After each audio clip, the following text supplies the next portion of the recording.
Hello, bonjour, j'espère que vous allez bien. Moi, ça va par la grâce du Seigneur et je vous souhaite la bienvenue sur cette chaîne YouTube où je partage la parole de Dieu. Je partagerai mes témoignages, mes expériences, ma foi chrétienne et mon parcours. Du coup, si ça vous intéresse, je vous invite à vous abonner, activer aussi la cloche de notification pour être informé à chaque fois que je mettrai en ligne une nouvelle vidéo. On se retrouve aujourd'hui avec une nouvelle vidéo. Je prie que vous soyez bénis et édifiés par cet enseignement au nom de Jésus-Christ. Je crois que nous avons tous une destinée. Avoir une destinée, c'est lorsque Dieu en fait a des plans pour ta vie. C'est lorsque Dieu a tracé un plan pour toi. Ça s'appelle une destinée. Et il y a deux plans. Il y a deux plans qui existent. Il y a le plan de Dieu et il y a le plan du diable. Dieu fait ses plans, le diable aussi fait sa part. Et lorsqu'on dit qu'une personne est dans sa destinée, c'est lorsque la personne marche dans le plan parfait de Dieu. Quand une personne marche dans le plan parfait de Dieu, ça veut dire que la personne est dans sa destinée. Et quand on dit tu as une grande destinée, tu as une destinée glorieuse, c'est lorsque Dieu veut faire en fait des grandes choses avec toi. Dieu veut faire des grandes choses avec toi. Tu as des grands projets pour ta vie et Dieu veut faire des grandes choses avec toi pour sa gloire. Pour sa gloire. Une destinée qui ne glorifie pas Dieu, c'est pas une destinée de Dieu. Tout ce que Dieu fait, c'est pour sa gloire à lui. Tout ce que Dieu fait, c'est pour sa gloire à lui. Donc, si tu es dans un plan que tu constates, que tu remarques que en rien, ça ne glorifie Dieu. Et ce plan-là est rempli de tristesse et de malheur. Franchement, pose-toi encore bien les bonnes questions. Je ne pense pas que ce soit le plan de Dieu, la volonté de Dieu. Dieu dit dans Jérémie 29, verset 11, « Car je connais les projets que je formais sur vous. Je connais les projets que je formais sur vous, que je formais sur toi, dit l'Éternel. Projet de paix et non de malheur, afin de vous donner un avenir et de l'espérance. » Dieu dit, je connais les projets, il connaît les projets qu'il a formés sur toi.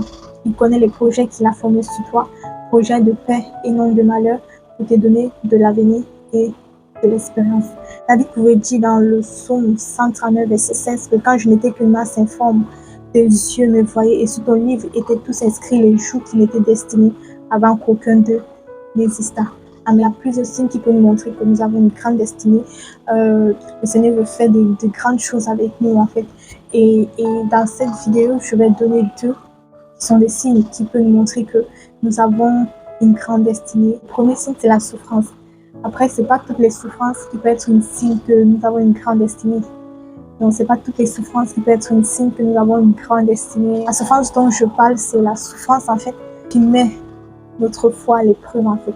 Le genre de souffrance c'est là pour mettre notre foi à l'épreuve. C'est de ça que je parle. Le genre de souffrance qui est là pour mettre notre foi à l'épreuve, en fait. La Bible nous parle de Job. Nous connaissons tous l'histoire de Job. Job est souvent cité comme un exemple de foi et de persévérance face à des épreuves spirituelles intenses.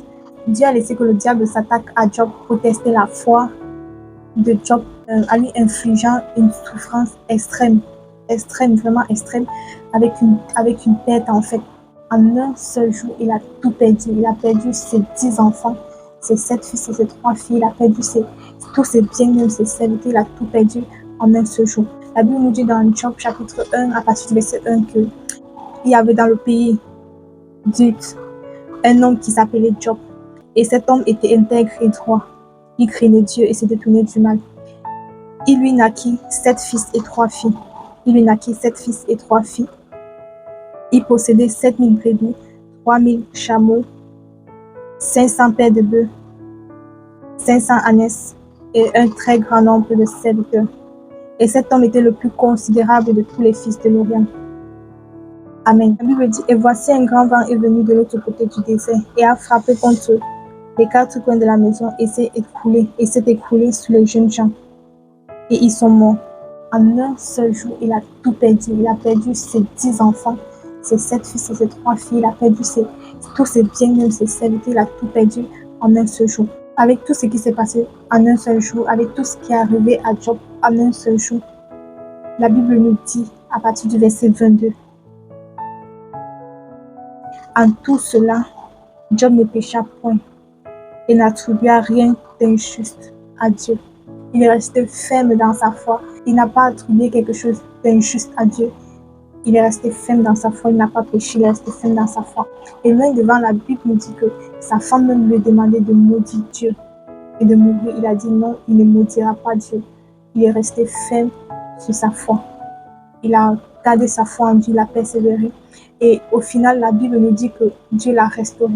La Bible nous dit, l'Éternel rétablit Job dans son premier état.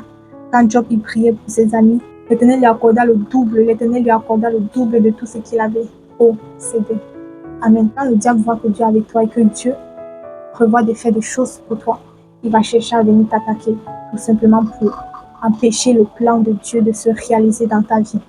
Si tu es attaqué par ce genre de souffrance qui met ta foi à l'épreuve, ça veut dire que tu as une grande destinée dans le Seigneur. Amen.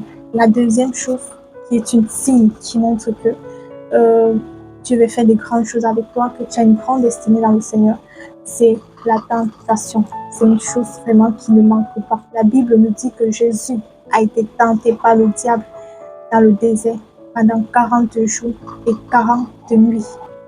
Jésus a été tenté par le diable dans le désert pendant 40 jours et 40 nuits. Satan a tenté de détourner Jésus de sa mission divine, de sa destinée, par 3 tentations majeures que nous allons découvrir. La Bible nous dit dans Luc 4 à partir du verset 1 que Jésus, rempli du Saint-Esprit, revint du Judée et il fut conduit par l'Esprit dans le désert, où il fut tenté par le diable pendant 40 jours.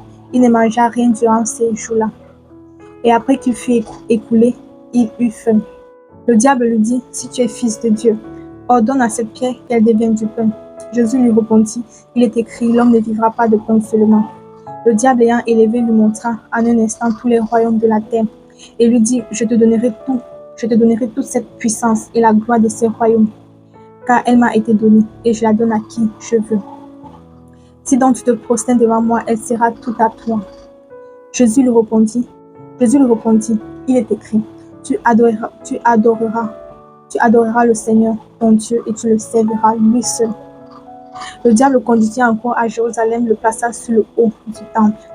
Il lui dit, si tu es fils de Dieu, jette-toi d'ici en bas, car il est écrit, il donnera des ordres à ses anges à ton sujet, afin qu'ils te gardent. Et ils te porteront sur les mains de peur que ton pied ne heurte contre une pierre. Jésus lui répondit, il est écrit, tu ne tenteras point le Seigneur, ton Dieu. Le verset 13 dit, après l'avoir tenté de toutes ses manières, le diable s'éloigna de lui jusqu'à un moment favorable. Après l'avoir tenté de toutes ses manières, le diable s'éloigna de lui jusqu'à un moment favorable. Amen. La Bible nous montre comment Jésus a été tenté par le diable. Donc, les personnes qui ont une grande destinée dans le Seigneur, les personnes qui ont une grande destinée, que Dieu veut chercher à faire des grandes choses avec eux, seront toujours tentés, va être tenté par le diable comme Jésus a été tenté par le diable. Ce sont des choses qui ne manquent pas, qui arrivent toujours en fait. Parce que le diable essaie de nous tenter pour essayer, quand le diable nous tente, c'est pour essayer de nous détourner de notre voie, de nous détourner de la voie du Seigneur, de nous détourner de notre destinée parfaite et de nous faire marcher dans une destinée qui n'est pas la nôtre en fait. Pour éviter d'être dans une destinée qui n'est pas la volonté de Dieu, il faut se confier à Dieu, il faut beaucoup prier, méditer la parole de Dieu, pour être rempli de la connaissance, afin que quand le diable vient pour te tenter, tu ne réponds pas à la parole de Dieu. Il faut aussi garder la foi en Dieu, marcher dans la volonté de Dieu, respecter les principes de Dieu, les commandements de Dieu et suivre ces commandements. C'est alors que Dieu en fait se chargera de nous conduire lui-même dans sa volonté, de nous conduire lui-même dans notre destinée parfaite. Amen. Alors les amis, c'est la fin de la vidéo. Je prie encore que vous soyez bénis et édifiés par cet enseignement. Surtout, n'oubliez pas de vous abonner, de liker et de partager aussi cette vidéo pour que aussi les autres aussi puissent être bénis comme vous êtes bénis au travers de cette vidéo. Et je vous dis à bientôt pour une prochaine vidéo. Que Dieu vous bénisse. Bisous, bye bye.